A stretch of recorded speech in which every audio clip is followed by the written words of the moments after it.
E você acha que é um risco, assim, candidatos igual Boulos, que ele apoia o MST, apoia a invasão de... Eles não falam invasão, né? Eles falam ocupação, mas a gente sabe que é invasão de locais que não estão sendo usados. Você acha que se entrar em São Paulo é muito perigoso? Pode abrir precedentes para coisas piores? Sem dúvida. E basta ver quando os governos de esquerda governaram aqui a cidade. Então, o último que foi o Haddad, o que que se transformou na Cracolândia, né? Já foi muito pior do que é hoje. Então, a gente tem aí precedentes. Mas quando eu falo do bolo, gente, eu falo uma coisa, eu tenho até um presente aqui, porque é o seguinte: o Boulos, para mim, é uma piada, né?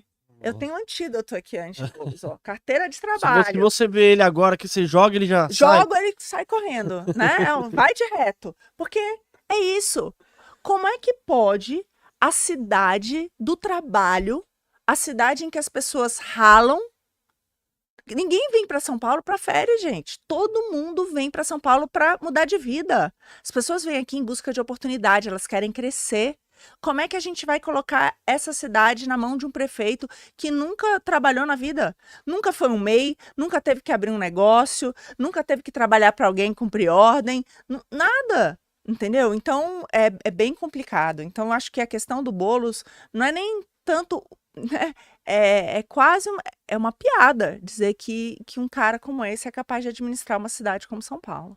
E São Paulo é a locomotiva do Brasil, né? Então tem que ter uma pessoa que tem visão realmente empreendedora, né? Pessoa que, pô, já trabalhou na propriedade, na iniciativa privada, já tem experiência na política também, porque tem muita coisa pra fazer em São Paulo mesmo, né? Você falou da Cracolândia aí.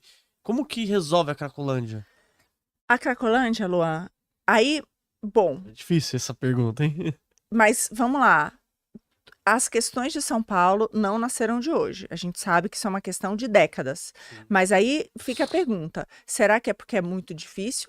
Ou será porque ninguém realmente quis resolver de fato, porque tem outros interesses envolvidos, né? Então, acho que esse é um primeiro ponto. É, existe sim solução. E eu vejo, não é simples, mas existe. Primeira coisa é separar o traficante, o crime organizado do usuário. Então, assim, traficante, tolerância zero, não dá para aceitar. Outra coisa, aquela região, ela é rica em eletrônicos.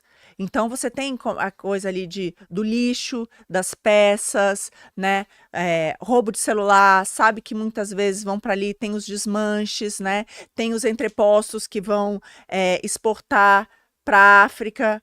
Então, essas coisas são faladas, é que nem quando falavam das máfias do transporte, todo mundo já ouviu falar. Então, assim, porque sinal que tem coisa. Então, esse a prefeitura precisa fechar esses estabelecimentos, precisa de linha dura ali. Não pode permitir o tráfico, não pode permitir esse tipo de coisa. Então, esse é um primeiro lado, que é tolerância zero com crime. Em segundo lugar, aí tem a questão dos usuários. Mas mesmo entre os usuários, o governador Tarcísio deu uma entrevista em que ele fala que mais da metade dos usuários, do fluxo que eles monitoraram, eram de pessoas procuradas pela polícia ou com passagem pela polícia. Então, de novo, é uma questão de segurança. Aí, outro ponto, mais de metade desses usuários também estão ali há mais de 5, 10 anos. Então, são pessoas que não Nossa. respondem mais por si. E aí, eu sou a favor da internação compulsória. Isso é uma decisão do prefeito? Não. Isso é uma decisão médica. Mas você precisa ir lá e conscientizar os médicos, inclusive o Ministério Público, colocar os nossos procuradores para defender esses médicos, mas conscientizar. Essas pessoas não têm mais Condição nenhuma, né? E nenhuma. nem respondem pelos seus Não atos. Se eles podem não mais. respondem pelos seus atos, Alguém tem que tomar, porque o é, que não dá é para os moradores e os comerciantes daquela região ficarem reféns dessas pessoas. Aí tem um terceiro grupo que vai ser, depois que a gente vê tudo isso, é um grupo menor, mas que está lá, que está há menos tempo, porque perdeu o emprego, porque não teve oportunidade, porque brigou com a é. família, aí você tem que estender a mão, o braço e fazer todo o possível. Então, é uma questão realmente de adaptação, reinserir essa pessoa, treinar, colocar no mercado de trabalho. Então, assim, não é um problema simples, ele sem dúvida é complexo, mas precisa sim de medidas enérgicas que resolvam a situação. E eu acho que tem como fazer isso. É um trabalho bem difícil, viu, Marina? Não é fácil não, hein? E qual que é a questão mais difícil que você vê isso que São Paulo precisa? E tem alguma questão que você fala assim, alô, essa questão aqui eu acho que vai ser a minha prioridade. Então, hoje a prioridade do paulistano é a segurança, É, muito, né? né? É a Muito. segurança. É inaceitável, inaceitável. A minha proposta é essa, até o final do mandato, com cada um tenha coragem de andar com seu celular, falar com seu celular na rua. Gente, isso é o básico. Onde é que a gente vive? Que ninguém mais pode andar com o celular.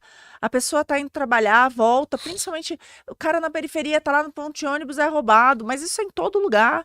Agora, aqui, né, saiu aí um vídeo, o rapaz andando na calçada, vem um cara de fuzil para roubar o celular. Não consegue desbloquear, coloca um cara para dentro do carro. Nossa. E o Guilherme Boulos, que agora tá falando a mesma coisa que eu falo em dobrar a guarda, né? É. Ele fala isso, mas diz assim: não, mas a guarda, o prefeito tá dando fuzil pra guarda. Aí não. Pô, ele quer quê? Que o cara vai enfrentar o criminoso de fuzil com canivete? Não dá. Então, assim, tem 3 coisas fundamentais para garantir a segurança nessa cidade, que cada um possa andar com o seu telefone e falar com o seu telefone na rua.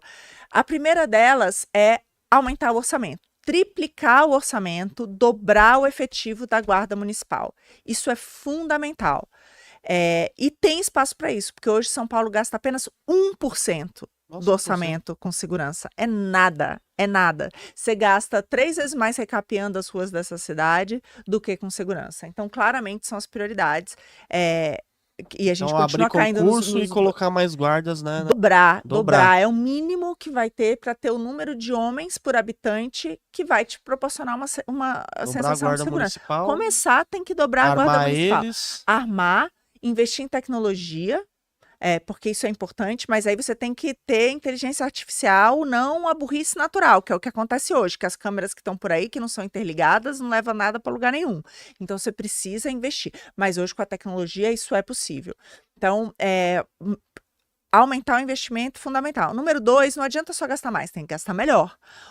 1 em cada 3 guardas estão em funções administrativas, mas eu não quero guarda municipal dentro do escritório. Eu quero guarda municipal protegendo o maior bem hoje, que é a população. Eu quero guarda municipal nos pontos de ônibus, quando as pessoas vão e voltam do trabalho e ainda está escuro. Eu quero guarda municipal na frente das creches, protegendo os pais que vão levar os seus filhos, né? E seus filhos estão indo para a escola. Então, isso é completamente possível. Então, a gente precisa também gastar melhor. E, em terceiro lugar, tem a questão da zeladoria da cidade, que é a questão das janelas quebradas, que onde você tem lixo na rua, uma iluminação ruim, tudo isso é um cenário bom para o crime. Então, você precisa de uma cidade arrumada, clara, Bonita, né? limpa, bonita, para inibir a criminalidade. Então, são os 3 pilares que Legal. foram os 3 pilares adotados em Nova York durante a gestão do Rudolph Giuliani, né, o Tolerância Zero, e toda cidade que aplica isso tem uma redução impressionante dos roubos, inclusive aqui próximo. Então, assim, o meu compromisso é o seguinte: bandido aqui em São Paulo vai ter 2 opções.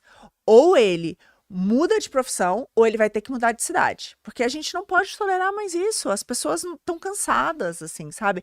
É contra a sua propriedade, é contra a sua liberdade, é contra a sua vida. Porque você tem uma arma apontada na sua cabeça. Então, assim, fere todos os princípios básicos liberais do que o Estado deveria proteger, né?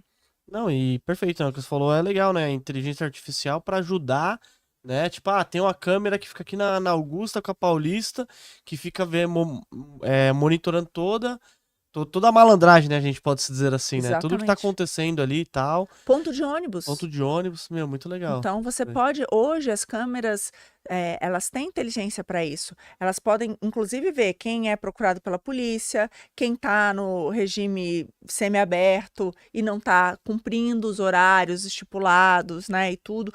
Então, assim, você consegue, hoje em dia, saber o que está acontecendo pela cidade. Mas, de novo, isso aí tem que estar ligado em algum lugar, sendo monitorado, né? Isso ajuda, por exemplo, a ver onde é que acontecem os assaltos, e aí você vai pegar e alocar a guarda municipal exatamente nesses pontos. Então, mas de novo, a gente precisa de inteligência artificial, não da burrice natural como é hoje, que são câmeras que não levam nada a lugar nenhum. Esse prefeito, inclusive, instalou algumas câmeras que dizem, né, que são melhores do que o circuito anterior, lá no centro da cidade, mas sem a infraestrutura, sem o cabeamento. Aí roubaram as câmeras, óbvio, Nossa. né? Então, porque não estavam ligadas, mais. Então, Acaba... então a gente precisa, é isso, assim, gastar mais, gastar direito e melhorar toda essa questão da zeladoria da cidade.